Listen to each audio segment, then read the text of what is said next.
Now let's start discussing about theories of failure. Let's first focus on the two important keywords which are going to define this unit, and these two keywords are theories and failure, right? So let's talk about this keyword failure first. What is a failure in any real life? When something does not meet our expectation, then we call that to be a failure. Now that expectation can be in terms of marks, in terms of money, in terms of happiness, in terms of anything, right?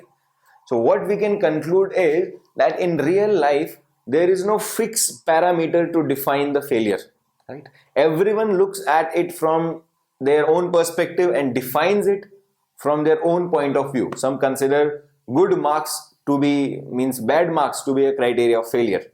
Some consider less money to be the criteria of failure. You can consider someone who is having absolutely fine, very good marks in their schools and colleges, but maybe due to some reason they were not able to become very rich. So some of us can consider them as a failure because they don't have amassed enough amount of money. Some of us can consider happy relationships as the criteria of success or failure, and someone who has secured very good marks and has a lot of money but does not have very good relationship with the family members, friends, etc., then you can consider him to be a failure, right? So it depends totally upon the perspective of every person, how you consider something to be when you consider something to be a success or to be a failure. So failure is an abstract term. It does not have a clear definition and you cannot define it by a single thing. In a similar way, when we talk about the engineering design, the design that we are doing in the different subjects in strength of materials, in theory of machines, in machine design, these are the different design subjects that we are studying. So here also failure does not have a clear definition.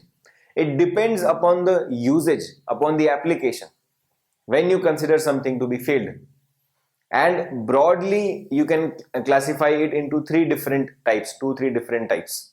You can consider that when the stress in any component crosses the yield strength, or you can say when under the effect of some stress some component has started doing permanent deformation. It has some deformation which it cannot remove and gain back its original shape. So if some material has some component has some permanent deformation, it has deformed permanently, its shape has been changed permanently, then you may consider that as a failure.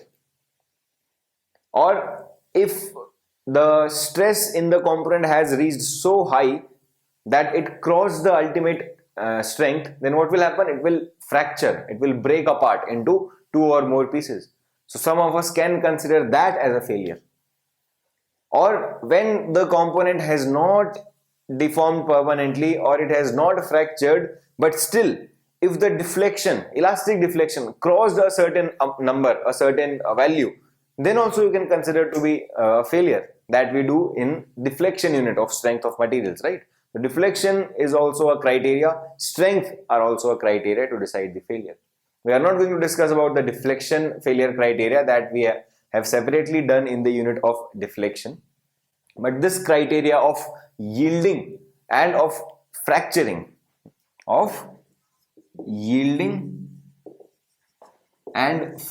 fracture, these are the two important and relevant criteria of failure. Yielding means permanent deformation occurs, fracture means totally the material breaks apart, it fractures into two or more pieces, then you consider that as failure, right? Generally yielding is, as we know, yielding failure occurs in ductile materials because ductile materials undergo a significant amount of plastic deformation before fracture, before breaking into pieces. So for ductile materials, in most of the cases, yielding is considered as a failure criteria. So this failure criteria is mostly for ductile materials. But brittle materials do not undergo significant plastic deformation, yielding, and just they fracture very soon after the elastic deformation.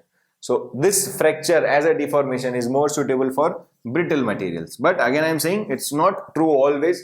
There are certain conditions when ductile materials also fail by also have brittle failure, that we have covered in machine design in fluctuating stresses, a case we have covered, where under fluctuating stresses this can happen. It can also happen in different situations when there is the material has enough work hardening, it has become very hard. There also brittle ductile material can have brittle like failures or fracture as the criteria of failure. We are not talking about those cases, those specific cases right now. Those we have specially covered in a separate units of machine design. Here we are going to consider what different types of failure are possible depending upon the material. We have just done a general conclusion that generally ductile materials have yielding as failure, or when they cross sigma y strength, yield strength, and for brittle material fracture is the condition when it crosses the ultimate strength sigma u. Okay, so this is the introductory discussion on failure. Now let's do the discussion on theories. What exactly we have to do in this unit? We have covered failure in different unit across strength of materials and machine design, right? So what are the different theories? That is what our focus is in this unit. We are not going to discuss much about different types of failures and their characteristic. As I told you, we have done that across several units in strength of material and machine design. Here we are going to study about the theories of failure. Now look, again let's come back to the discussion of real life. In real life, when something or someone fails, you will see different opinion from different people why it failed. Consider the situation of a person who failed to do something which was expected from him. So what people can say? Some of the people or some of the specialists who will give their special opinion, what they will say, some of them will say that he did not work hard. Some of them will say he worked hard but he was not lucky. The luck was not on his favor. Someone will say that he was not very focused on his approach. He was focused more on his friends and maybe girlfriends. Some of them will say that he has a very casual approach towards everything. Different opinion you will hear from different people, right? Different specialists will give their own theories on why something or someone failed, right? Now, those different opinions or theories given by each of them, they may be true, maybe someone failed due to a combination of all of them, or maybe one particular reason contributed more to the failure, right? It will depend from person to person. If you look at the different failures of different people, it is possible that some of them failed due to lack of hard work. It is possible that some of them failed due to lack of good luck or due to other reasons that I mentioned, right? So depending upon the type of failure or depending upon the person, it will vary, right? Person may have failed due to lack of luck, or some other person may have failed due to lack of hard work. So it depends from person to person, but you will still have different theories suggested by different people on why something failed. In a similar way, when we are studying engineering materials and especially the design, then again here any failure will have different theories. Different researchers and scientists have predicted different reasons on why something failed, why some component or material failed. Now the most common type or most common reason of failure that we know at this point of time is the stress, right? We think that we have applied some tension, let's consider the case of tension. So we applied some tensile stress on any component, and when the value of stress crosses a certain value, maybe the yield value if you are considering it as a failure, or maybe ultimate value if you are considering fracture as a failure. So if it crosses, the stress crosses those limiting values, then you will say it has failed. So you have simply said that stress is the reason why the material failed, why the component failed. But when loading is complex, when there are complex stresses, different types of stresses are acting in different directions, there it is not that easy to held responsible to say that stress is the responsible person or the responsible factor for the failure. There it will not be that direct. We will see that, okay? We will see why and when it is happening. So when there are certain loading conditions, complex loading is applied on the material, there the material is said to be, or material is predicted to be failed due to a lot other reasons as well other than the stress. Some can say that, some of the theories suggest that it failed because the strain, a particular strain crossed certain limit. Someone can say that the energy that was stored in that crossed a certain limit, and after that it cannot hold that much energy, so it failed. Basically strain energy, right? So different researchers have given different theories on failure, why something failed, depending upon their perspective as well as experimentally as well as numerically backed theories we have, right?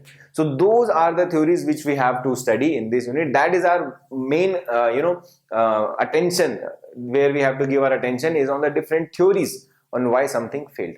Now all these theories, just like the real life example, may not be true at the same time for some failure. If something has failed, that failure cannot be predicted by all of those theories.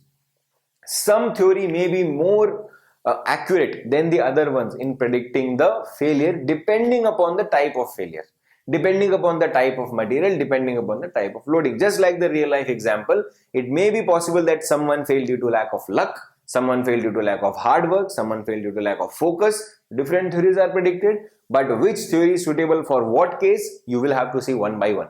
That is what we are going to do in this unit of theories of failure. So let's start discussion of theories of failure. Now we all know about the uniaxial tension test that we have done in our labs using the universal testing machine, UTM, right? So there was a big machine, if you remember, and a specific specimen of a particular material and dimension was loaded.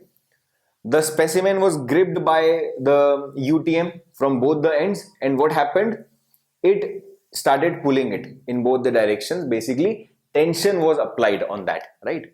And as a result of that, it started elastically, then plastically deform, right? And after that, it fractured. So what were the stresses and strains that were recorded during this experiment were linked with the physical deformation of that, right? And on the basis of that itself, we have drawn the stress strain curve, right? Stress strain curve, basically this is the one for tension test. The stress is a tensile stress in this case. So this has been drawn experimentally using that UTM itself, that uniaxial tension test itself, uniaxial tension test itself, right? From that itself we have got that, okay, this is how the stress and strains vary. This is the yield stress, this is the ultimate stress. What happens when it crosses yield stress, that you can physically see there. What happens when it crosses ultimate stress, ultimate strength, that you can physically see there. And that is how the this particular curve was plotted, right? We have discussed this already, we know about this already. The thing to note here is that if you want to use yield or the ultimate stress as the failure criteria, then you can only do this accurately for uniaxial tension test. Why? Because you have plotted this for uniaxial tension test itself, right? You can predict that if a component is like this and you have applied a uniaxial tension in that component, then what will be the stress in that component at any point, and when it will fail, you can easily predict using these two criteria of yield and ultimate strength, or basically by this result, right? But what about this case? This is the case when there are multiple loads and maybe some movements as well. Some movements are also, let's say, are being applied on that body, as a result of which, if you consider any small element in this body, I have made a small element in this body, right? And if I pick it out, so on that small element, different types of stresses may be acting.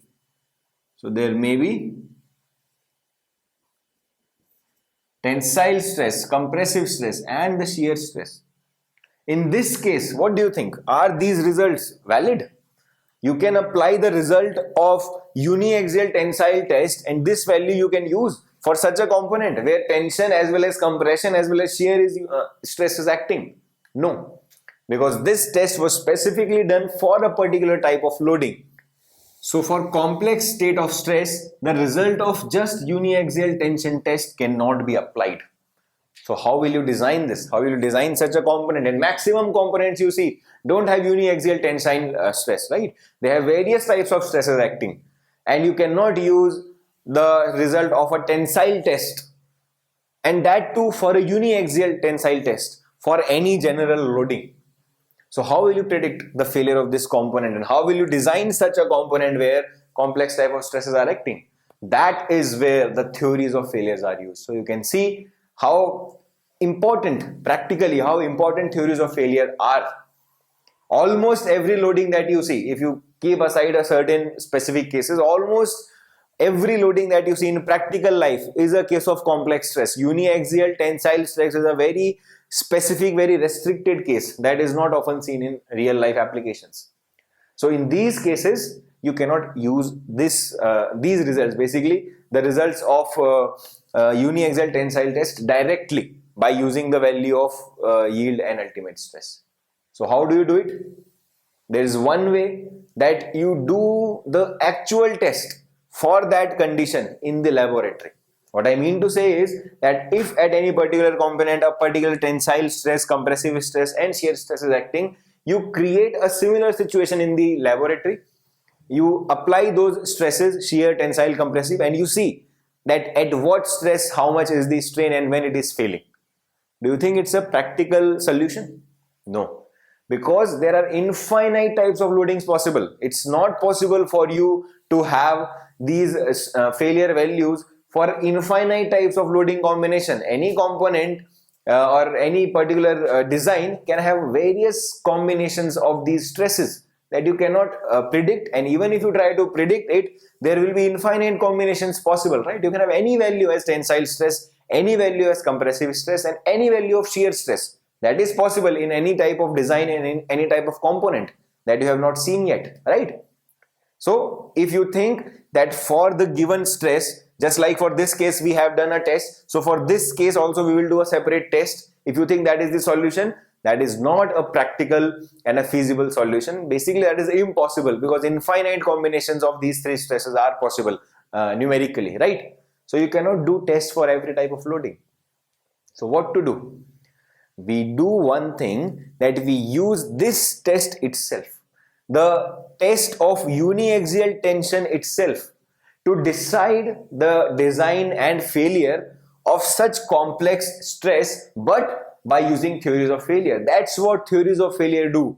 They do not directly use these results of failure, that at this point when stress crosses this value it will fail. These are the direct results. It does not use those results, but it uses some additional or indirect results of uniaxial test to predict the failure of such component where complex stresses are available. So what exactly is happening? Uniaxial tension test is not waste at all in these cases. Directly you cannot use them because state of stress is obviously totally different, but indirectly using some additional results of this test itself, of uniaxial tension test itself, you can predict approximately the failure in complex stress case. Now how we do it, obviously at this point you cannot understand, because we have not studied the theories of failure, but as we will keep on covering theories of failure, from the first or second theory of failure itself you will know, and before that also I am going to give you explanation of that. Before that itself you will know that how we are going to use the results of this test of a simple case to predict the failure in a complex case. Okay, so as I told you that what theories of failure do, they take out the additional parameters in the uniaxial tensile test, and from that parameters it predicts the failure of complex stress cases when other than uniaxial tensile stresses are applied, and we are analyzing failure in those cases, right? So let's consider the case and stress analysis of a uniaxial tension test. So if you look at the uniaxial tensile test and uniaxial tensile test, it's a very simple test. You have a specimen and tensile stresses are applied along a single axis. So if I show you the stress element of that, this is how it is going to look. Along y-axis or along the one axis there is no stress at all, but along the other axis there is uniaxial tensile stress. If I draw the Mohr circle for that, then obviously along the one axis there will be sigma stress and no shear stress. So sigma comma 0 are coordinate of one side, and for the other side no tensile or compressive stress and no shear stress. So 0 comma 0 will be the coordinate of the other side. So this is 0 comma 0. If you plot both of them, you join them, make a circle. So this is how it is going to look, right? Now, as you will keep on increasing the value of sigma, let's say you started from 0 when sigma was 0 and you started increasing the value of sigma, right? That's how the stress strain curve is plotted. So what will happen? This circle here will be smaller in size and this will be sigma here, right? And as you will keep on increasing the value of sigma, this sigma here will keep on increasing, the size of circle will keep on increasing. What is the principal stress in this case? We have already covered principal stress in strength of materials. So the maximum tensile stress in this case, you can say, is the principal stress. So this sigma itself is equal to sigma 1. Right? This sigma itself is equal to sigma 1 for uniaxial tensile case. And as you will keep on increasing the value of sigma, the principal stress will keep on increasing. Right? And what happens if you look at stress strain curve, you keep on increasing the value of sigma, it will keep on deforming and a point will come when it will start failing. The failure point you can consider to be the yield point or the ultimate point. But a time will come when the value of stress increases so much that it fails, right? So what we can say, a point will come when principal stress, this sigma 1, reaches the failure point, reaches that point after which it will fail. The maximum allowed value of principal stress it will reach, right? That's what we can say. That is what I have written in the first statement. The maximum principal stress means sigma 1 reaches sigma yt of the material, means yield. Sigma y is yield stress in tension. Sigma y yield, t tension. Right? So if you have considered yield point as the failure, then when sigma 1 means principal stress, maximum principal stress will reach sigma yt, it will fail. You can say that. But other than stress, as I told you, there are different other parameters also which will reach their maximum limit. Not only tensile stress, but also shear stress can reach its maximum limit. You can say that the failure happened when shear stress reached its maximum allowed limit. What is shear stress in this diagram? The radius, this, right? This is tau, this is sigma in more circle. So this is the maximum shear stress, this one. Right? So as the circle will keep on increasing, means as you keep on applying the load, as you keep on increasing the sigma or sigma 1, the circle size will keep on increasing, the tau, this will keep on increasing, and a point will come when it will fail. So you can say that when shear stress reached the maximum allowed shear stress, then the failure occurred. Right? Additional parameter we have considered. That is what I have written here. Maximum shear stress reaches yield shear stress, the shear stress at which yielding begins. So in the third point, you can see that when maximum tensile strain, now it is talking about strain.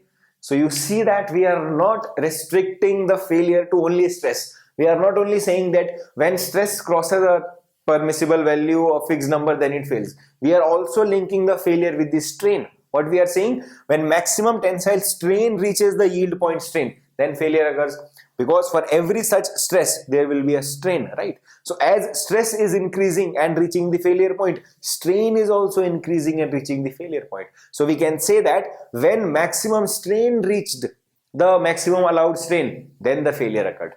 In the next point, we are linking strain energy. What is strain energy? The amount of energy that you can store within that body by deforming it, right? We have already discussed about strain energy and how it is useful to us in strength of material and also in machine design. So what we are saying, that when we are increasing the value of stress, obviously strain energy stored in the body is also increasing, and there is a limit to how much energy can be absorbed by any body, right? So when it reaches its maximum limit, it fails. So you can say that as we keep on increasing the value of stress, you look at stress strain diagram, when the value of strain energy reached the maximum allowed strain energy that it can absorb, when it crossed it, then it failed. You can also say it like that in other terms, right? So that is what is written in fourth statement. And in the fifth statement, we have mentioned shear strain energy or distortion energy. Now this is something which Okay, one more thing, these two are per unit volume. For any particular volume we are defining it, not for the whole component, so that it remains the property of the material, you can say. It does not depend upon the shape of the component if we are talking about strain energy per unit volume. Okay, coming back to the discussion of point number 5, shear strain energy or distortion energy. What are these? I don't think you are very much aware of them at this point of time, because they are to be studied in this unit. So as we will keep on covering theory of failure, you will see and we will discuss in detail what these are.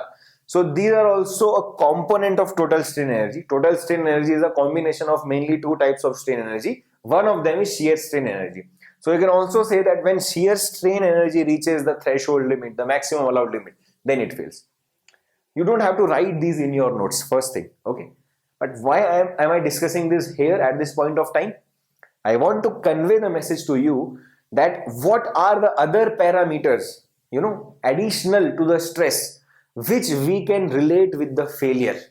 And this will help us in forming the theories of failure for complex cases when you don't just have a uniaxial tension acting. In case of uniaxial tensile test, all these parameters will simultaneously reach at the failure point. What I mean to say is that when maximum principal stress reaches the allowed value, at the same time maximum shear stress also reaches the allowed value, at the same time maximum tensile strain and the shear and the strain energies, all of them reach simultaneously at the same time to the failure value, to the failure point for each of them. So you cannot say for uniaxial test that failure occurred due to this specific reason or due to this specific point.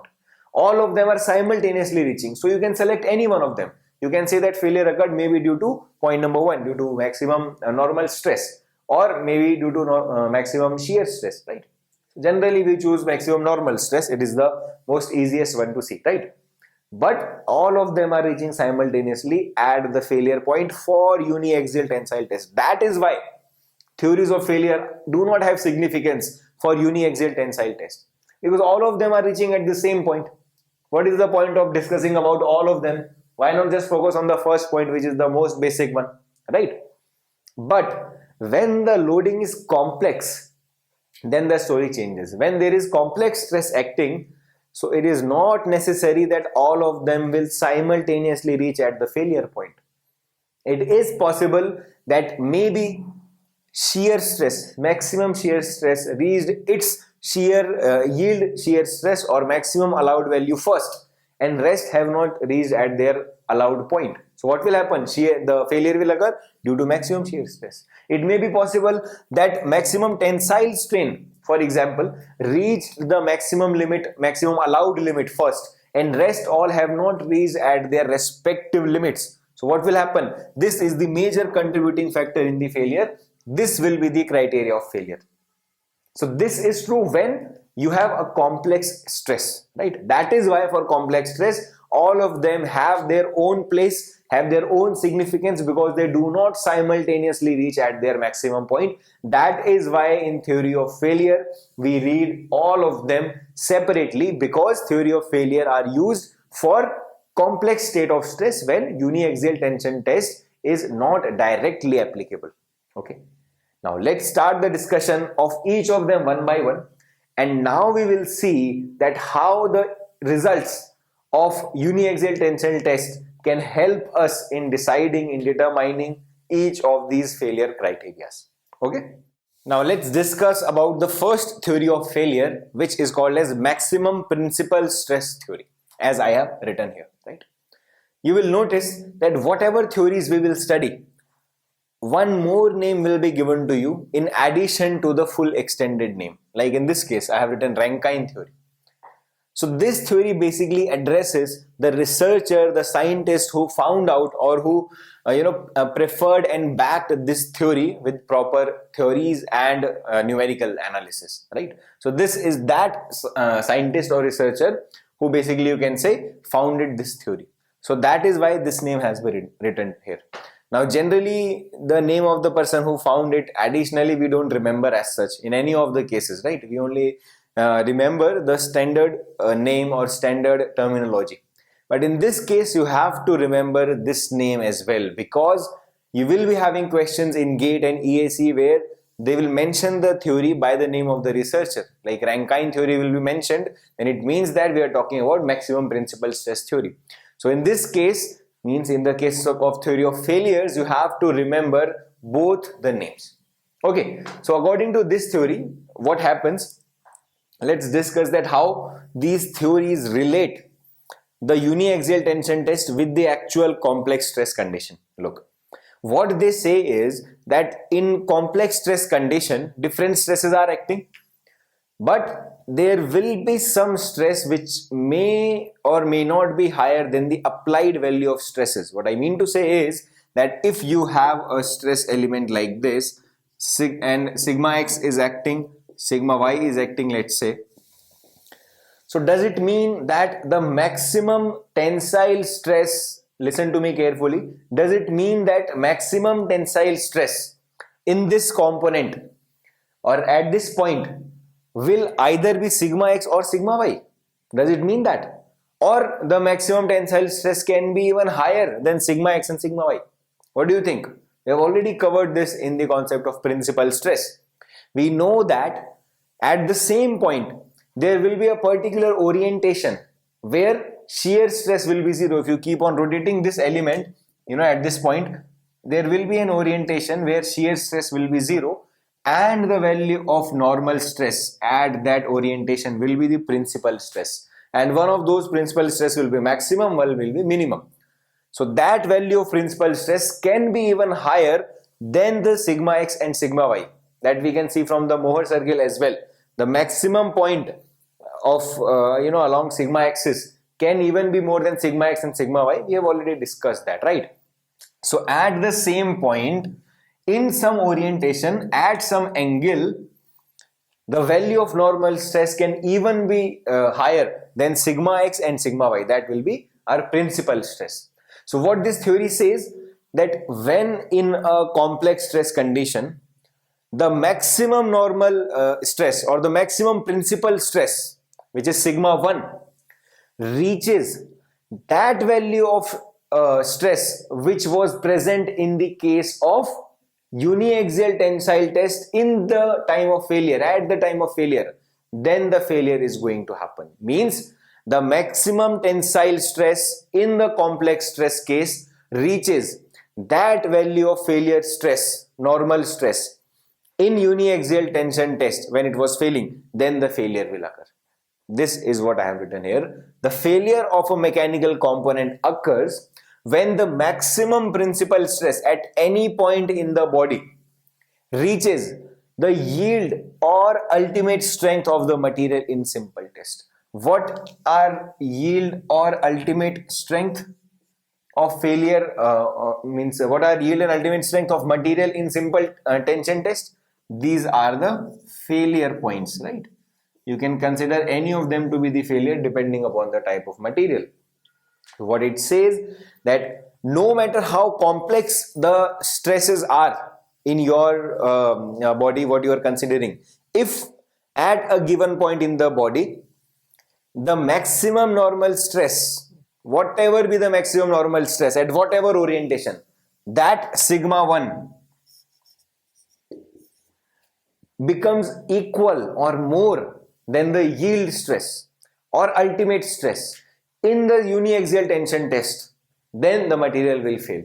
So basically they have linked the maximum principal stress in the complex stress case with the those stresses in uniaxial tension test which cause the failure. So what are the actual stresses, actual shear as well as normal stresses? They are not directly mattering, although they are present in sigma 1, but from the case of complex stress you just have to look at sigma 1, and when this value in the complex stress condition becomes equal or more than the sigma yt or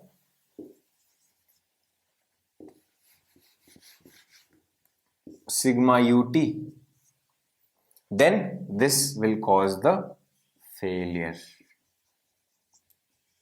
You see how they have linked the complex stress parameter with uniaxial parameter. And this is what is to be done in all other theories of failure. If you understood this point, that's why I'm stressing so much on such a simple concept, that if you got this concept, in all other theories of failure are going to be same. What they will do, all the parameters that we discussed, 4 or 5 parameters that I showed you earlier, they will equate that parameter in complex case, in complex stress case, with that parameter in the uniaxial tensile test during failure. So if whatever that parameter was in uniaxial tensile test during failure, if that parameter reaches the same value in complex stress case, then it will fail. Same is happening with this also. In case of uniaxial tension test, what was sigma y or sigma ut? That was equal to sigma 1 itself. I showed you the Mohr circle as well as stress element of uniaxial tension test, right? Whatever was the stress being applied, that was principal stress itself. So when principal stress sigma 1 in uniaxial tension test, that was equal to yield stress or ultimate stress, right? So when that value in uniaxial tension test, what is that value during failure? If that value is reached in this complex stress case, then it will fail. This funda will be applied for all other parameters. For shear stress also we will say this, although we are not discussing the shear stress theory, but let me give you a brief intro of that when shear stress, maximum shear stress in complex stress condition reaches the maximum shear stress during failure of uniaxial tension test, then the component fails. All the theories are going to link the complex stress case with the uniaxial tension test like this only. All these parameters they will pick one by one and they will relate that parameter during failure in uniaxial tension test to the failure of complex stress case, the general case. That's what they are going to do. You see how simple theory of failure is, right? So the first is this condition. This we call as failure condition. This is the failure condition. What will be the safety condition? Safety condition will be that when in this any mechanical component at any point maximum normal stress sigma 1 does not cross the value of sigma yt or sigma ut of uniaxial tension test, right? So this is the safety condition. This you can call as safety condition. Theoretical questions can be made from this. This is not safety condition. This is the condition when it will fail, when it becomes equal or more than sigma yt. This is the safety condition, that when it is still safe.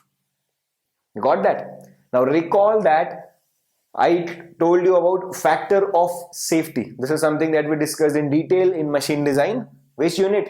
Design against static load. So I told you there that not all materials, in practical cases, not all components and materials are loaded up to the maximum allowed limit. If material fails at yield point or ultimate point, it does not mean that we will design that component for yield point or ultimate point. We will keep some factor safe for the safety of the component. I have discussed that in very great detail by giving some practical examples as well. So what I told you there, that whatever factor of safety will be given to you, you don't have to think much, just divide the factor of safety with sigma yt or sigma ut. So these conditions, what they will become? I am writing the failure condition, that sigma 1 is more than equal to sigma yt by FOS, or sigma 1 is more than equal to sigma ut by FOS. Factor of safety. This is factor, FOS is factor of safety. We have just divided the value of allowable stress, the failure stress, with the factor of safety to get the maximum allowed value of stress. So this is also a question which can be asked to you, and obviously you should learn all the theories of failure, not in this form but in this form, in the form of factor of safety. Okay, now let's discuss a graphical approach to the same theory of failure. Okay, so the equation, the design equation for this theory of failure is as simple as this one, right? For tensile stress, you can write sigma 1 is equal to sigma yt divided by FOS, considering yield to be the failure criteria. If the fracture is the failure criteria, then this will be sigma ut, ultimate tensile strength, right? And if the stresses are compressive in nature, then what will happen? This sigma yt or sigma ut will be replaced by sigma yc or sigma uc. So what this C represent? This T was the yield stress in tension. Here it is yield stress in compression.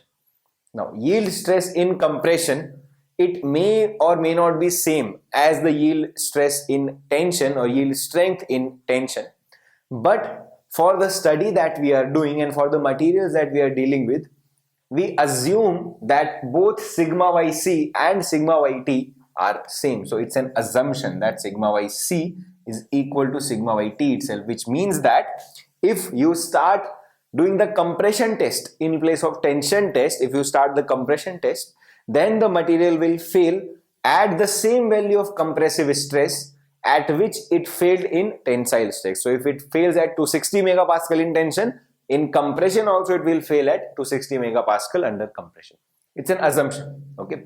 So this does not make much of a difference. The basic expression is still sigma yt by FOS, because for compression also sigma yc is same as sigma yt. Now let's discuss about a very important parameter here, which is called as region of safety. It is called as a region of safety. And what we do in region of safety? In region of safety, using the failure criteria or the safety criteria, we plot the value of sigma 1 and sigma 2 and see that for what values of sigma 1 and sigma 2 it's safe, the design is safe, and for what values it is failing as per this theory of failure. So let's discuss it one by one. Considering the first equation, sigma 1 is equal to sigma yt by FOS. It means that if I have drawn a line like this, where this is sigma yt, then any value of stress which crosses sigma yt will be considered as a failure, right? I am just looking at sigma 1 right now, not looking at sigma 2. So if I keep on increasing the value of sigma 1 and as it reaches and crosses sigma yt, it will be considered as a failure. Similarly, for compression, if I draw this, so for compression as well, it is going to look like this, that in compression, if it goes equal and beyond of minus sigma yc, then also it will fail, right? And this length is same as this length, because I have written here that sigma yt and sigma yc are same in magnitude. That's an assumption. Now consider the case when sigma 2 is more than sigma 1. Right now we are only discussing about sigma 1. Why?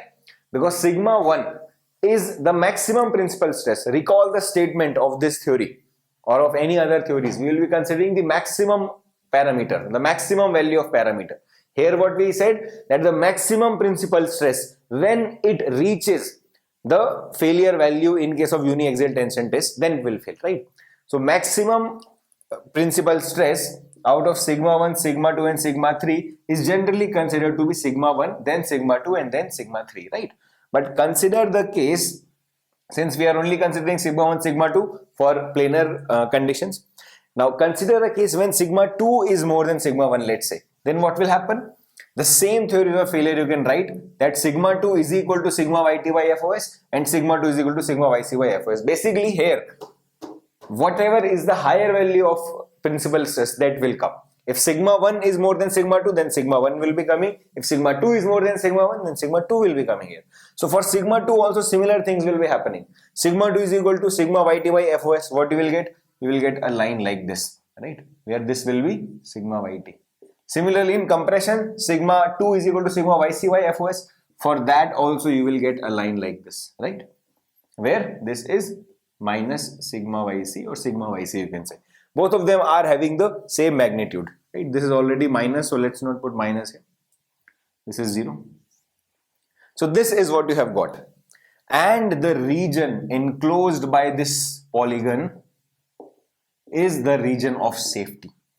Whatever combination of sigma 1 and sigma 2 you have, now suppose you don't have sigma 1 only present and sigma 2 0. What I mean to say is that in uniaxial tension test, what was happening? Only sigma 1 was present, sigma 2 was 0, or only sigma 2 was present, sigma 1 was 0. Only one stress was there, right? But in case of complex stress, both sigma 1, sigma 2 will exist. Any general case where you have both tension and shear stress, we know that sigma 1, sigma 2 both will be present. So if both of them are present, what you have to do? You have to look at the combination of them. You have to look at sigma 1 comma sigma 2. It will be a coordinate in this graph of sigma 1 and sigma 2. If that coordinate lies in the shaded region within this polygon, then nothing to worry, the design is safe. But when this point reaches the boundary or crosses the boundary, then you will consider it to be a failure condition, that the stress coordinates, any of them, have touched their boundary. So that is why it is called as region of safety. And what is this region of safety? What is the shape? In this case, for this theory, its shape is a square, right? Got that? So this is about the first theory of failure, maximum principal stress theory. Now let's move to the next theory of failure. Now let's discuss about the next theory of failure, which is maximum principal strain theory, right? The other name for this theory is Saint-Venant theory. Okay. Now, as the name clearly suggests, just like we were having different principal stresses, sigma 1, sigma 2, sigma 3, in a similar way, we will be having different principal strains, epsilon 1, epsilon 2, and epsilon 3. And maximum principal strain, maximum normal strain out of these three, that we will pick, and then we will compare this maximum normal strain with the normal strain in the uniaxial tension test during failure. And when we will say that when this maximum principal strain reaches the principal strain in the simple tensile test during failure, then it will fail. Alright. Now, in the uniaxial tension test, how much will be the strain during failure? That will be equal to stress during failure divided by Young's modulus E. Stress during failure can be written as principal stress sigma 1, or if we are considering yield as the failure, then sigma can be written as sigma yt as well. That is what I have written here, sigma 1 by E, or it can be written as sigma yt divided by E. This is the strain in the uniaxial tension test. And when the stress in the complex stress case, in any actual case, the maximum normal strain crosses this value or reaches this value, then the material will be said to fail. This is what this theory of failure says. Alright. So this is the expression for the strain, the principal strain, maximum principal strain in any actual case, right? So three values of strain we will be having, epsilon 1, epsilon 2, epsilon 3. Let's assume that epsilon 1 is greatest of all, is highest of all. So it will be equal to not only sigma 1 by E, but also the Poisson effect of sigma 2 and sigma 3 will be considered. So mu we have multiplied, this is nothing but Poisson's ratio. Okay, so this collectively is equal to epsilon 1 in the actual case. Here you can do one more thing, that you can take, this is for the three-dimensional case, you can take mu as common and you can write it like this as well, right? And you can cancel E, because E is common in the right hand side as well as on the left hand side. So you can write it as sigma 1 minus mu sigma 2 plus sigma 3 greater than equal to sigma yt, and obviously you can consider the factor of safety. This you can reach as one of the simpler equation of this theory of failure, and this is for 3 dimension. If you write it for 2 dimension, what will happen? This will be gone and sigma 3 will also be gone. So in this expression, sigma 3 will become 0. You will simply get sigma 1 minus mu sigma 2 is greater than equal to sigma yt divided by E for 2-dimensional case. Alright, so these are the, okay, my mistake, by FOS, by factor of safety. So these are the 2 simpler equations of this theory. Now, there are a lot more things that I want to share with you regarding these theories, regarding the first 2 theories as well as this theory, but I am not doing that at this point of time. Like, I want to share which theory is applicable for what material and in what type of loading it cannot be used. But my approach is that I will cover all the theories first. I will give you the detail, the theoretical as well as the numerical detail of each of the theories of failure. And when you will be having the overall picture in your mind, then I will compare all these theories which one of them is better in what case for what material, and how all they are compared with respect to each other. So I will be having a separate video on that in the upcoming videos, where I will compare all of them on these criteria. So don't think that we are missing something in these theories, because there are some additional things that I want to share, but we will do that at that point of time as a separate video. Now, if you want to draw the graphical representation of this one, just like we did for the previous two cases, for maximum principal stress theory, it was coming out to be a square. For maximum shear stress theory, it was coming out to be a hexagon, right? Similarly, for this theory, if you want to draw the graphical representation, obviously it will depend upon the value of mu, right? It cannot simply be drawn on the basis of sigma 1 and sigma 2 only. So we assume a value of mu to be around 0.33, because that is a general value of mu for the structure steel that we use in most of the application. So if you do that, you put that and you solve these equations, you will get a rhombus which will intersect sigma 1 and sigma 2 at sigma yt minus sigma yt, or sigma yc, sigma yt minus sigma yt. And the shape will be something like this. This will be your region of safety. Alright, so it's a rhombus. Now let's move to the next theory of failure. So till now we discussed theories of failure which were based upon stresses and strains. But now let's start discussing the next two theories which are based upon strain energy. So we have already discussed about strain energy in strength of materials. So I am not going to again start that discussion. You can refer to the videos of that. This theory says, okay, the another name of this theory, I missed telling you that. The another name of this theory is Beltrami-Hague theory, or simply Hague theory is also used. So this theory, as the name suggests, total strain energy theory, it says that when the total strain energy stored in the actual case crosses, means becomes equal or more, then the total strain energy stored in the simple tension test, uniaxial tension test during failure, then the material will be said to fail. That's what I have written here. Now, what is going to be the expression of total strain energy in actual case in three-dimensional stresses? How do you find that out? We already know the expression for strain energy along any axis or for any given stress is half stress and strain. Now, when you do not consider the Poisson ratio effect, what happens? You directly write the strain as stress divided by E. So if you do that here, you will write it as sigma 1 divided by E, which will make this term as sigma 1 square divided by 2E. Correct?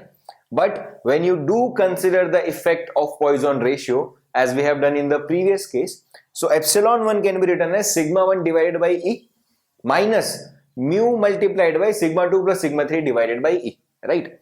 So if you put that here, and then you open the bracket, you multiply, you will get a term which will tell you the strain energy due to principal stress sigma 1 along that direction. Similarly, if you do this for sigma 2 and sigma 3, just like this term, you will get two more terms, right? So these three terms individually are going to tell you how much will be the strain energy, along all the three directions of sigma 1, sigma 2, sigma 3, or due to sigma 1, sigma 2 and sigma 3. So how do you find out the total strain energy? You simply add them up. And when you add them up and you simplify them, then this is the expression that you will get. So this expression is nothing but summation of strain energy due to sigma 1 and sigma 2 and sigma 3. How do you find out the strain energy for sigma 1? I just told you, when you consider Poisson ratio, you put the value of epsilon 1 in terms of Poisson ratio and then you simplify it. You do this for sigma 2 and sigma 3, you add them up, you get this expression which tells you the total strain energy. Now there is one thing here worth mentioning which somehow I missed, but that is very important. That strain energy is defined in this case per unit volume. Why? Because we want to make sure that strain energy that we are discussing about does not depend upon the size of the object. That's why we just consider the strain energy per unit volume, because failure is going to happen in the material, right? We don't want that the failure should be a function of component size or the component dimension. In that case, we just want to discuss about the property of the material. We want to relate it with the property of the material that we got from the uniaxial test, right? The properties yield stress and ultimate stress, these were the property of the material, right? Not of the component. So this is something which is important, that strain energy written here or mentioned here, all that strain energy is per unit volume. That is why I have used small u here and not the capital U. Okay, so this is the total strain energy per unit volume for a three-dimensional, for actual case.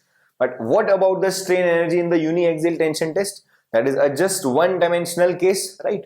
And obviously if there is stress in one dimension, then there is no need to consider the Poisson ratio. If you consider the Poisson ratio, sigma to sigma 3 are 0. So ultimately you will be only having sigma 1 and epsilon 1 will be equal to sigma 1 by E. So what you will get? Sigma 1 square by 2E. Just this expression you will get, right? You can also get this expression by putting, the values of uniaxial tension test in this expression. What are the values? At failure, stress is principal stress or maximum stress is principal stress, which is equal to yield stress. So sigma 1 is equal to sigma yt, sigma 2, sigma 3 are 0. You put it here, you will automatically see that since sigma 2 is 0, this will become 0, sigma 3 is 0, this will become 0. Only this, and sigma 2 is again 0, so all these three terms will be 0. There will be no effect of Poisson ratio. These two will be 0. Only sigma 1 square by 2a will be there and sigma 1 is equal to sigma yt. So this is the term for uniaxial tension test. And as per this theory, when this value of strain energy per unit volume becomes equal or more than this value, then the material will fail. So you have to put this on the left hand side, should be greater than equal to this value on the right hand side. 2e and 2e will get cancelled. So this is the expression that you will get. Now, if you want to consider the factor of safety, what will you do? Will you simply divide this with FOS? No.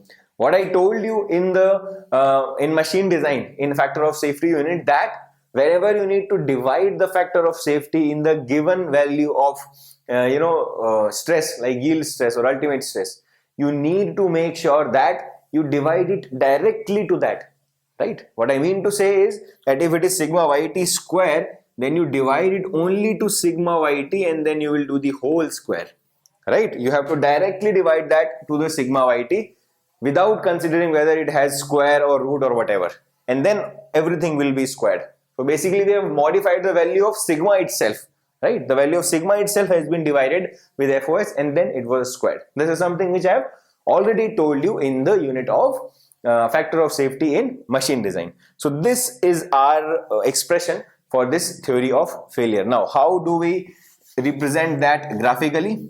Graphically, again, this will be a function of value of mu, right? And it comes out to be in the shape of an ellipse. Let me draw that first.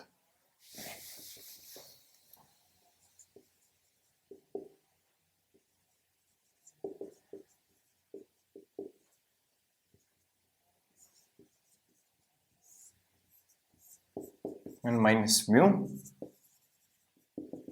and semi-minor axis is equal to sigma yt divided by root 1 plus mu.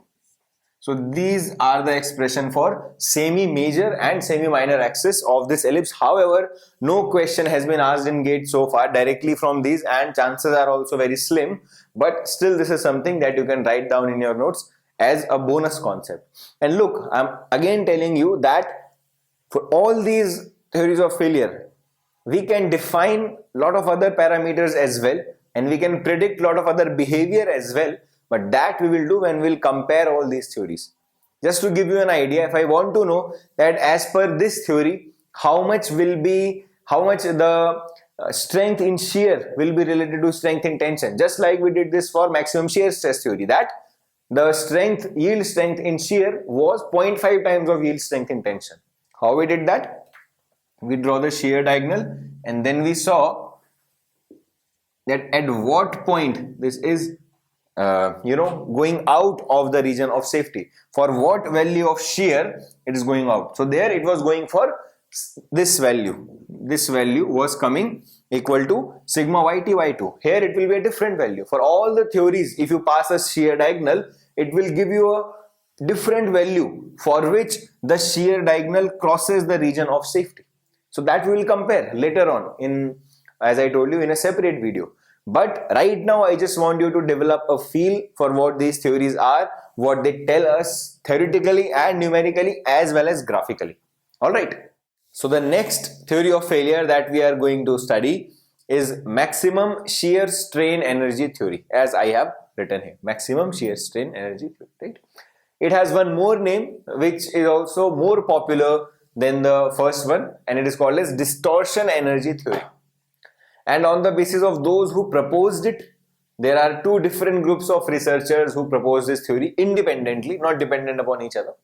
First is Haber, so the name has been given Haber's theory, and second is von Mises and Henke's theory. Alright, so all these names you need to keep in your mind. They are all referring to the same theory that we are going to discuss now. Okay. So in the previous theory, we compared the total strain energy of the object with the total strain energy of uniaxial tension during failure, right? But if you observe in this case, we are going in a different direction. We are comparing shear strain energy. So obviously a question may come to your mind that how exactly this theory is different from the previous one, right? So before answering this question, let's discuss about something more about strain energy. In the previous theory of failure, we considered the total strain energy, right? But in this theory of failure, we'll first know the basics, that what are the different components of total strain energy, how you can categorize strain energy into two parts. Look, the strain energy can be divided into two parts: strain energy of deformation, of distortion when the shape is changing, as the name has been written here, distortion. So strain energy of distortion and strain energy of volume change. These are the two strain energy components of the total strain energy. In terms of, means numerically, I have written it like this. This is total strain energy, basically U total. This U total is same that we covered in the previous theory of failure. That is equal to strain energy of distortion plus strain energy of volume change. Now, what are these two different strain energy? Let's understand that from this diagram. Suppose you have a body, you have a cube, and triaxial stresses are applied on that, just like this case, and sigma 1, sigma 2 and sigma 3 are three principal stresses acting on that body. Alright. Now, let's consider that all three are different, sigma 1, sigma 2, sigma 3, all three are different in magnitude. So what is going to happen? Look, this body can get distorted, its shape can get changed because let's say sigma 1 is more than sigma 2 and sigma 2 is more than sigma 3. So the sigma 1 will be, tensioning it, will be stretching it with more intensity as compared to sigma 2, and sigma 2 will be stretching it with more intensity as compared to sigma 3, right? So its shape may change because in one direction it is experiencing larger stress as compared to the other directions. So obviously it will no longer remain a cube. If this is a cube, then if sigma 1, sigma 2, sigma 3 are different, its shape can get changed. It may become a, let's say at this point of time, it will become a cuboid, let's say. Alright, because in one direction it will elongate more as compared to the other directions. Right? And one more thing will happen, that it can get enlarged in its volume, because all sigma 1, sigma 2, sigma 3 are trying to stretch it, right? Are trying to increase its size, because all of them in this case are tensile in nature. So its volume will also increase. So what is happening? Its shape may get changed when sigma 1, sigma 2, sigma 3 are different, and its volume will also increase. So it does not mean that keeping the volume constant, just the shape changed. Not only this is happening, but its volume is also getting increased because all of them are trying to expand it, right? Now, from your naked eye, it may not be visible to you. The change in shape, the increase in volume, these two things may not be visible to you from the naked eye because strains are very less. We have already discussed this, that strains that we encounter, especially the elastic strains, are very negligible, that cannot be, in maximum cases, cannot be seen from the naked eye, right? So in this diagram, I have shown both these cases, but shape I have not changed. But you can understand that if this is showing the distortion, then this is showing that how shape has been changed, and this is showing that how volume will increase. So the journey of this component from initial phase to the final phase will have two major differences, or you can differentiate the two major differences. One will be change in shape, one will be change in size or change in volume, right? Change in shape is distortion, change in size or change in volume is obviously the change in volume, right? So the change in shape is represented, let's say, by a component of all these stresses, and change in volume is represented by another component of these stresses. So what we have done, we have broken down sigma 1, sigma 2, sigma 3 into two components each. Sigma 1 is equal to sigma 1d plus sigma v. Sigma 1d is representing the stress which is causing the change in its shape, which is distorting it, right? And sigma v is representing that stress which is increasing its volume. That is what we have done for sigma 1, sigma 2 and sigma 3 all. So we have bifurcated sigma 1 into sigma 1d and sigma v, sigma 2 into sigma 2d and v, and so on. That's why we have written that this can be replaced by this is equal to this plus this case. And this is showing distortion, this is showing change in volume. Okay, now you come back to this expression that total strain energy is summation of both of them.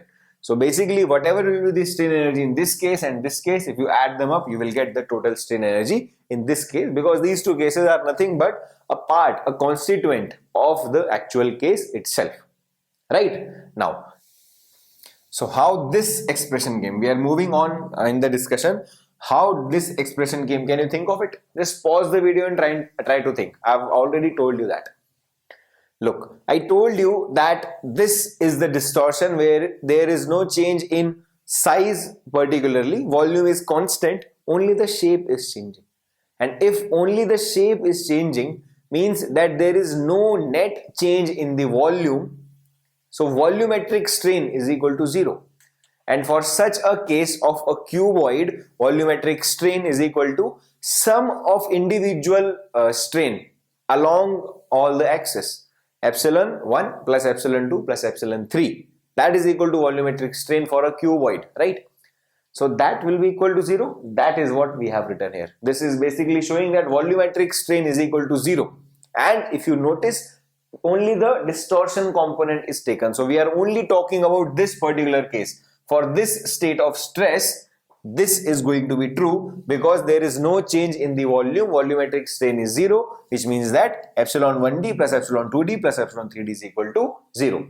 Now let's write the full expression for each of these. So we have already done this. We have written the expression of epsilon in terms of other stresses. So that's what we have done. We are doing here. Just in place of sigma 1, sigma 2, sigma 3, we have sigma 1d, sigma 2d, sigma 3d, because we are talking about this stress, right? So that's what we have done for epsilon 1d, 2d and 3d.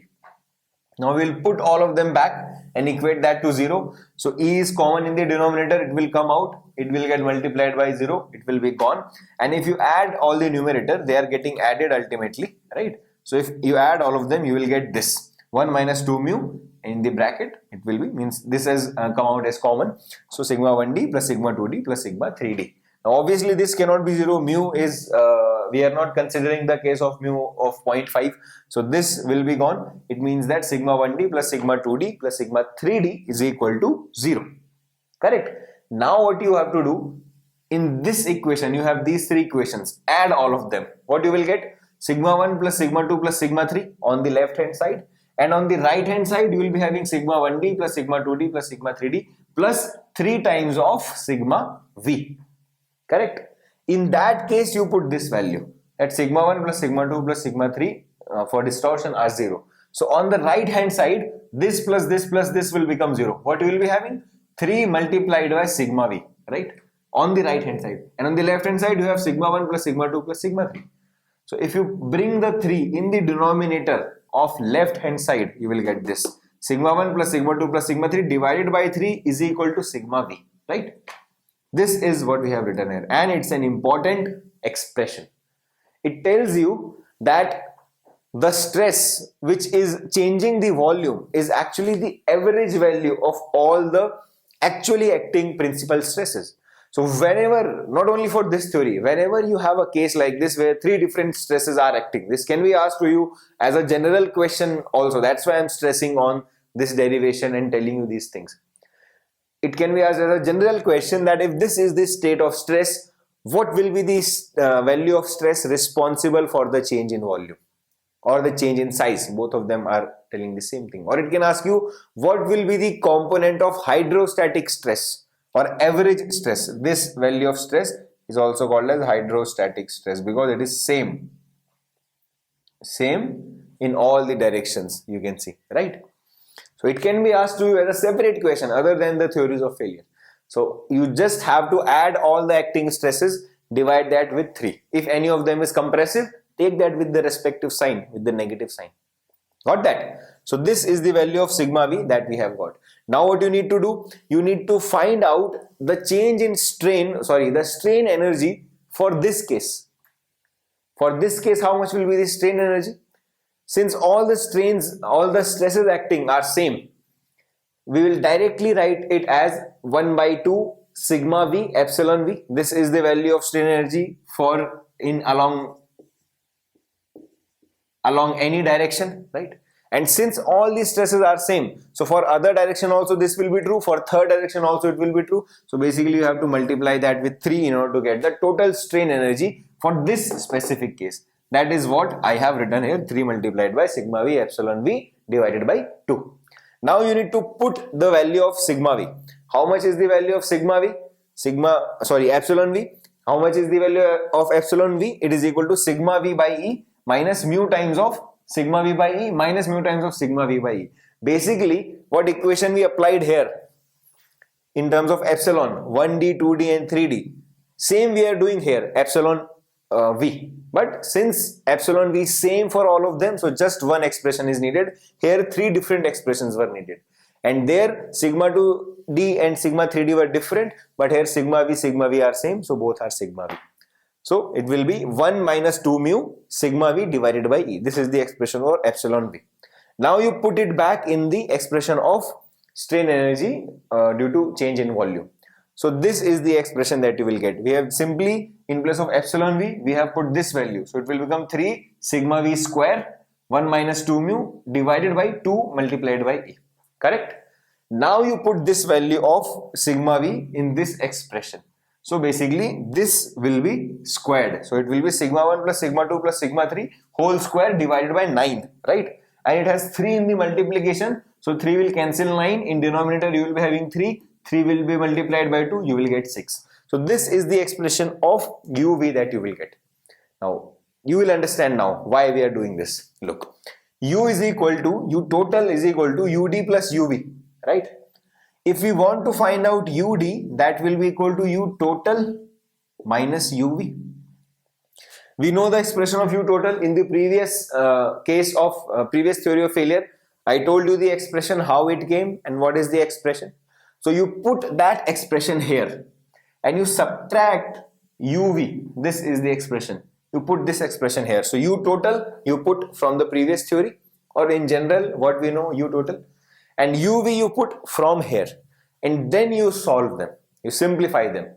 Ultimately you will get this expression. ud is equal to 1 plus mu divided by 6e multiplied by sigma 1 minus sigma 2 whole square plus sigma 2 minus sigma 3 whole square plus sigma 3 minus sigma 1 whole square. This is the strain energy of distortion. This is the energy which will be stored in the body as a result of change in its shape. This is the distortion energy per unit volume of the body. You got that? And this is what we will be using to compare it with the uniaxial tension test and decide when the body is going to fail. So according to this theory, according to maximum shear strain energy theory or distortion energy theory, we can say that when the distortion strain energy of distortion per unit volume in the actual case becomes equal or more than the shear strain energy or distortion energy in the uniaxial tension test during failure, then the component fails. For actual case, this much is the strain energy of distortion. What will be this expression for the uniaxial tension test? Either you can directly write the expression if you know it, or what you can do, from this expression also you can find that out. Put sigma 1 as sigma yt, sigma 2 as 0, sigma 3 as 0. Simplify it, you will get the expression, right? So let me put these values and then let me compare them. I am rubbing it off and I will write all of those equations here. Okay. So this was the expression, the one on the left hand side that we got for any actual three-dimensional case, and I told you that for uniaxial case we will replace sigma 1 with sigma yt and sigma 2 sigma 3 will be 0. So what will happen? This term will vanish, this will vanish. Okay, in this term sigma 1 will be sigma yt square, and here you will be having sigma yt square. Both of them will get added. 2 sigma yt square you will get, right? And 2 will cancel 6, so in the denominator you will get 3. So this is how you will get the expression for distortion energy for uniaxial tension case. That's what I have written here for uniaxial tension case. And as per this theory, this value for actual case, when it reaches equal or more than the value of distortion energy in the uniaxial tension case during failure, that's why it's sigma yt, then it will be a failure, right? So that's what we have done here. Now this 6e and 3, they will get cancelled, 2 will be left here, 1 plus mu will be cancelling. So in the denominator here you will be having 2 will go in the numerator here, and this is what you will get, right? Now for the limiting case, you can replace this inequality with the equal sign for the limiting case, right, when it just fails. So for that case, when you put equal sign here, you will be able to put 2 back in the denominator here. So this is how you can write it, and you will remove this square sign and you will take under root on this side. So this is the expression of sigma yt that you will get, right? If factor of safety is also given, then you simply have to divide the factor of safety with the sigma yt, or in this expression if you want to write factor of safety, I have already told you that it is directly divided with the sigma yt. Okay, so this stress here, sigma yt, is also called as von Mises stress. Von Mises stress. This value. So question can again ask you, determine the value of von Mises stress. So it is basically asking you this value. So this is again another takeaway from this derivation. Okay. Now this is for a three-dimensional state of stress. For two-dimensional state of stress, sigma 3 will be 0. So this will become 0, this will become 0. So you will be having sigma 1 square plus sigma 2 square plus sigma 1 minus sigma 2 whole square.